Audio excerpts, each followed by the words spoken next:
Hello everyone, কেমন আছেন সবাই? আজকে আমি আপনাদের সাথে শেয়ার করব ক্যারামেল পুডিং রেসিপি। তবে ঘরে থাকা 4টি উপকরণ দিয়ে কিন্তু আপনি খুব সহজে তৈরি করে নিতে পারবেন ক্যারামেল পুডিং। তো আমার এখানে প্রথমত লাগছে হচ্ছে 8টি ডিম। আমি এখানে 8টি ডিম নিয়েছি। আর এখানে অ্যাড করেছি ভ্যানিলা এসেন্স, দিয়েছি হাফ কাপ চিনি। চিনিটা হচ্ছে কম বেশি হতে পারে যার যার চয়েস অনুযায়ী। আর আমি এখন এটাকে বিট করে নেব হ্যান্ড উইক্সের সাহায্যে।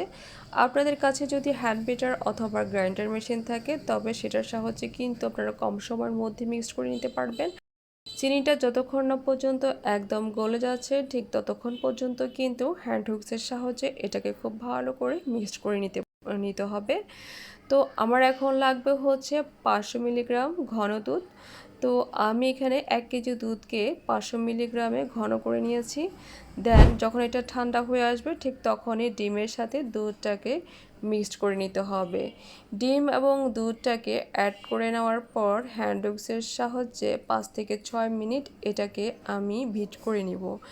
ওকে, বিট করে নেওয়া হয়ে গেলে আমি এখন একটা বলে ট্রান্সফার করে নিব।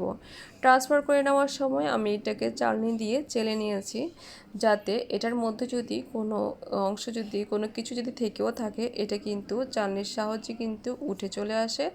দেন এখন আমি তৈরি করব ক্যারামেলের জন্য আমি নিয়েছি 1/4 কাপ চিনি। প্রথম অবস্থায় হিট থাকবে এটার হাই হিট। চিনির কালারটা যখন একটু পরিবর্তন হয়ে আসবে ঠিক তখনই এটার মধ্যে দিয়েছি হচ্ছে 1 চামচ পানি এবং অ্যাড করেছি হচ্ছে ভিনেগার অ্যাড করলে যেটা হবে সেটা হচ্ছে ক্যারামেলের কালারটা সুন্দর আসবে। ক্যারামেলটা রেডি হয়ে গেলে আমি এখন বক্সের মধ্যে এটাকে ঢেলে নিয়েছি।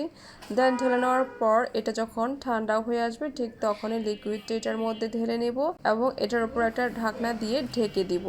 আর যেহেতু চুলার উপর তৈরি করব তাই একটা পাতিলের মধ্যে দিয়ে দিলাম পানি আর একটা তাওয়াল দিয়েছি, তাওয়ালটাকে ভিজিয়ে দিয়েছি, দিয়ে দিলাম বক্সের উপরে ঢাকনাটাকে লাগিয়ে দিতে হবে। তো আমার সময় লেগেছে হচ্ছে 30 মিনিট পর যখন পুডিংটা একদম ঠান্ডা হয়ে আসছে 1 ঘন্টা রেখেছি ফ্রিজ থেকে নামানোর পর আমি কিন্তু খুব সহজে এটাকে আনমোল্ড করে নিয়েছি।